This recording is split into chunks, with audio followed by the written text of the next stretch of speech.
అందరికీ విస్తొచ్చేసింది కాస్ ఖతర్నాక్ వార్తలు పట్టుకొచ్చేసింది. మొన్నటిదాకా మబ్బులు పట్టి చల్లగుండే హైదరాబాద్ల వాతావరణం ఇక నిన్నైతే పొద్దుగాల సందే మాడవలిగే ఎండ కొట్టింది. ఇంకో దిక్కేమో మొస్స వర్రకుంటా వానలు పడుతున్నాయి. కాలాలన్నీ తిర్రమర్రైనాయి. కానీ మన స్మార్ట్ వార్తలు మాత్రం కాలం ఏదైనా కరెక్ట్ టైంకి వస్తుంది.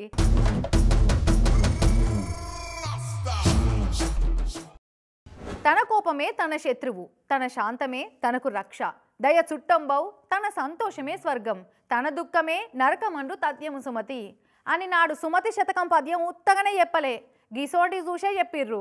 కొందరి కోపం వస్తే తిక్కే తిక్క ఏం చేస్తారో తెలియదు. ఎలక్ట్రిక్ స్కూటర్ కొన్న 2 రోజులకే రిపేర్కు వచ్చిందట.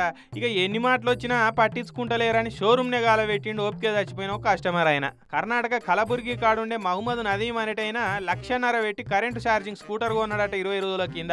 అయితే దానికి గత్తరదిన 2 రోజులకే సతాయించుడు పెట్టిందట. ఆ నదీం కూడా మెకానిక్ అయ్యే వరకు బ్యాటరీ సౌండ్ సిస్టమ్ సరిగా పనిచేస్తలేదని ఎరగబట్టి షోరూమ్కు బండి కొంట వేయండట తెల్లారి. ఓడెక్కేదాకా ఓడమల్లన్న, ఒడ్డెక్కినాక బోడమల్లన్న అన్నట్టు షోరూములు కూడా కొనేదాకానే కస్టమర్ ఈజ్ కింగ్, కొన్నాక కస్టమర్ ఈజ్ ఇనుప సామాన్ల జంగ్ అన్నట్టే పట్టించుకోలేదట.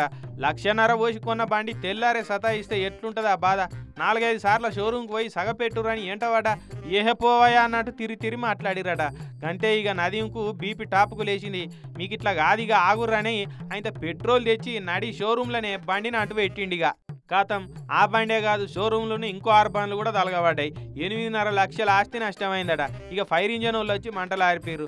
ఇక ఆ షోరూమ్ వాళ్ళు కేసు పెడితే ఆ నదీంను అరెస్ట్ చేసి లోపటేసే. ఏమిటికి వచ్చిన కోపం ఇది? ఏమన్నా పాయిది ఉన్నదా? అట్టిగా పైసవాయే కేసుల పాలాయే. అన్ని టైంలో కోపం పనిచేయదని కొందరు అంటుంటే చేస్తే చేసిండు, కానీ ఇంకోసారి షోరూమ్ వాళ్ళకు కూడా పెయిల భయం వచ్చేటట్టు చేసిండు పో.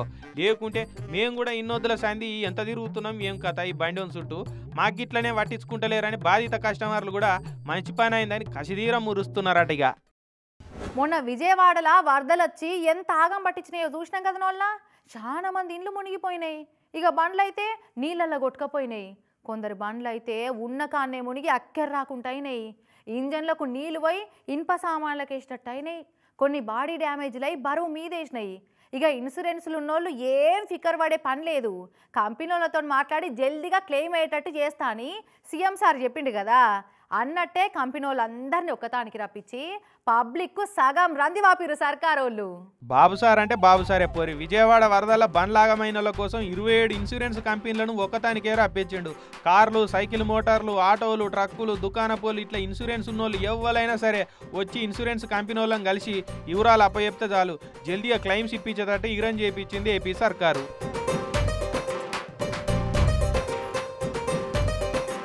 విజయవాడ సబ్ కలెక్టరేట్ ఆఫీస్లో ఇన్సూరెన్స్ ఫెసిలిటేషన్ సెంటర్ పెట్టిరు.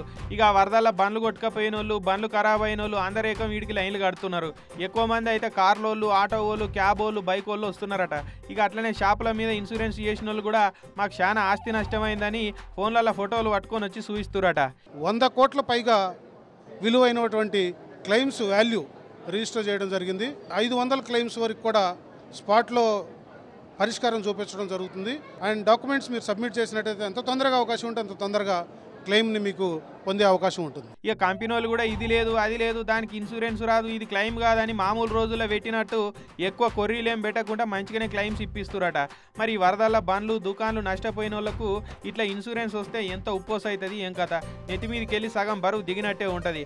అందుకే ఏ టైం ఎట్లుంటుందో తెలియదు కాబట్టి మన మనుషులకైనా, విలువైన వస్తువులకైనా, బండ్లకైనా, బాడీకైనా, దుకాన్లకైనా ఇన్సూరెన్స్లు అయితే తప్పకుండా చేయించుకోవాలని అంటున్నారు ఇన్సూరెన్స్ ఫాయిదా తెలిసిన వాళ్ళు.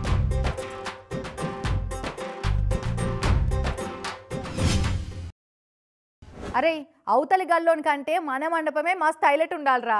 ఇట్లా దూరం కించి చూస్తేనే శంకాయించాలి. అరే ఈసారి వాళ్ళ గణేష్ కంటే మన గణేషే హైలైట్ రా. పోయినసారి మాదే పెద్ద గణేష్ అని ఎట్లా ఎచ్చులు కొట్టినరా. ఇప్పుడు ఖాళీ మన గల్లీలకి వెళ్ళి కూడా వస్తలేడు.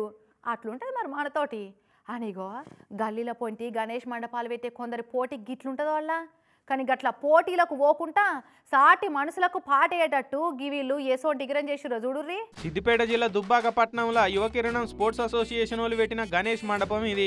ఇక మండపం ముంగట యువకిరణం స్పోర్ట్స్ అసోసియేషన్ నవరాత్రోత్సవాలు, సైబర్ మోసాలు, నేరాలు, పాటించవలసిన జాగ్రత్తలు, హెల్ప్ లైన్ నెంబర్ 1930 అని నెంబర్ కూడా పెట్టిర్రు. ఇట్లా యువకిరణం అసోసియేషన్ తరఫు నుండి ఈ సంవత్సరము సైబర్ క్రైమ్స్ వాటి పట్ల అవగాహన గురించి వివిధ కటౌట్లను ఏర్పాటు చేసి రోజురోజుకి సైబర్ క్రైమ్స్ పెరుగుతున్న కారణంగా దానితో జరుగుతున్నటువంటి నష్టాలు, ప్రాణ నష్టం, ఈ అవేర్నెస్ పెంచడానికి గురించి ఈ విధంగా మేము ఈ కటౌట్లను ఏర్పాటు చేసి పెట్టాము. దీంతో స్పందన కూడా మాకు చాలా బాగా ఉంది. ఇక కమాండ్ సైడ్ల పొంటి ఫ్లెక్సీల మీద సైబర్ మోసాలు ఎట్లెట్లయితున్నాయి, ఏమేం జాగ్రత్తలు తీసుకోవాలనో పేపర్లలో వచ్చిన వార్తల క్లిప్పింగ్స్ అన్నీ పెట్టిర్రు.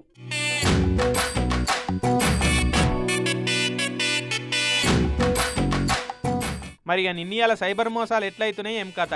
అరే ఏం లేదు, ఖాళీ టెలిగ్రామ్లో పంపే లింకులను లైక్ కొడితే చాలు మస్తు పైసలు వస్తున్నాయి. అరే ఈ గేమ్స్లో 1000 రూపాయలు పెడితే 10,000 గెలవచ్చు. ఈ లింక్ ఓపెన్ చేసి ట్రేడింగ్ చేస్తే కోట్లు సంపాదించవచ్చు. హలో, నేను ముంబై పోలీస్ కమిషనర్ మాట్లాడుతున్నా. మీ ఓన్ మీద కేసు అయింది, డ్రగ్స్ పట్టుకొచ్చిండు బయట దేశంకించి. మీ ఓన్ మీద కేసు కావద్దంటే 2 లక్షలు మాకు ముట్టయప్పు. ఇట్లా ఒకటా రెండా ఎన్ని తీర్ల మందిని బోర్లేయచ్చో అన్ని తీర్ల మోసాలు చేసి అకౌంట్లను ఉడుచుకపోతున్నారు సైబర్ దొంగగాళ్ళు. అట్లా ఎవరు మోసపోవద్దు, సైబర్ నేరగాళ్ళ ఉచ్చుల చిక్కొద్దని అందరికీ తెలిసేటట్టు చేద్దామని ఈ తీర్ల మండపాన్ని డెకరేషన్ చేసిరట. యువత ఎక్కువగా సైబర్ మోసాలకు డిస్టర్బ్ అవుతున్న సందర్భంగా దాన్ని దృష్టిలో ఉంచుకొని మేము ఈ సంవత్సరం సైబర్ నేరాల పట్ల అవగాహన కల్పించడానికి చిన్న ప్రయత్నం చేయడం జరుగుతుంది. మా వంతుతో కొంతమంది లబ్ధి పొందినా కానీ మాకు చాలా సంతోషం అనిపిస్తుంది. ఇక వీళ్ళు ఇట్లా ప్రతి ఏడు ఏదో ఒక థీమ్ తోటి మండపం పెడుతున్నారట.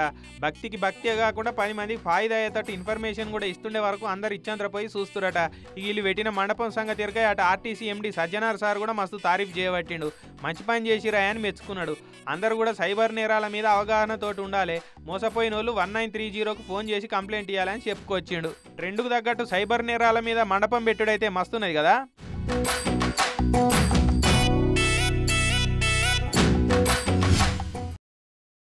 ఈ వినాయక మండపాల కాడ చాలా జాగ్రత్తగా ఉండాలి. ఏడుకలచ్చి గాలబడుతుర్రో ఏమో, చక్కెర చుట్టూ చీమలు తిరిగినట్టు మండపాల చుట్టూ దొంగలు తిరుగుతుర్రు. గణపతుల వారి చేతులున్న లడ్డూలను లటుక్కున మాయం చేసిపోతుర్రు. లడ్డూలే కాదు, ఆడ వండుకుంటున్న వాళ్ళ సామాన్లకు కూడా సూటి పెడుతుర్రు గిట్లా. ఏం తెగిడిచిన దొంగ బద్మాషోళ్ళు ఉన్నారు. భక్తితోటి జనాలు మండపాల కాడ నిద్ర చేస్తుంటే భుక్తి కోసం దొంగ మొక్కపుల్ని తిత్తి వాళ్ళ కొట్టుకునే పనులు చేస్తున్నారు. ఇట్లా ఇది కడప జిల్లా జమ్మలమాడు కాడున్న వినాయక మండపం. మచ్చరదాని పెట్టుకొని మండపం కాడ ఫోన్ను పక్కకు పెట్టుకొని పండుకున్నారు. ఇంతల్నే పిల్లి కదా సప్పుడు చేయకుండా పోయినట్టు పోయి ఇగో ఈ ఫాల్తు కాడ ఏం పని చేసిండో చూడు రే.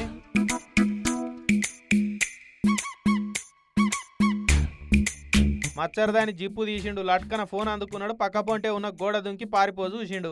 అయితే వాడు దొంగతనానికి దుర్ముహూర్తంలో ఎడమకాలు పెట్టి బయలుదేరినట్టున్నాడు. ఆయన ఫోన్ కొట్టేసుకొని పోతుంటే ఆడున్నోళ్ళకి దొరికిపోయిండు. ఊకుంటారా, పనులు రాలగొట్టిరు. చూడురి, చిన్న పోరాడు కూడా కాదు, 50-60 ఏళ్ళ మీదనే ఉంటాడు. ఈ వయసులో కూడా ఆ ఫోన్ల దొంగతనానికి వచ్చుడేంది? కొద్దిగా నా బుద్ధి ఉండొద్దా నీ పని పాతర వేట. ఇంకా మిటమిట చూస్తున్నావు. ఇట్లా పెద్ద మనుషులు వేషంలో వచ్చి పెండారి పనులు చేసేటోళ్ళు లెక్కలేదు కాబట్టి పైలా ఉండురి జరా. కార్ నడుపుడే కాదు, దాన్ని పార్కింగ్ చేసుడు కూడా ఒక ఆర్టే. కొందరికి చక్కటి రోడ్డు మీద ఎంత నడపమన్నా నడుపుతారు, కానీ ఇరుకు జాగల కార్ను పార్కింగ్ పెట్టమంటే జరా తటపటాయిస్తుంటారు. ఇంకొందరు సరంపు జాగల పార్కింగ్ పెట్టాలంటే గజ గజ వణుకుతుంటారు.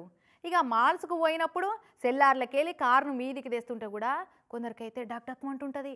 అసొంటోళ్ళంతా గీనని చూసి కార్ పార్కింగ్ ఎట్లా వేయాలో ట్రిక్కులు నేర్చుకోవచ్చు. చూడురి ఎట్లా చేసిండో కార్ పార్కింగ్.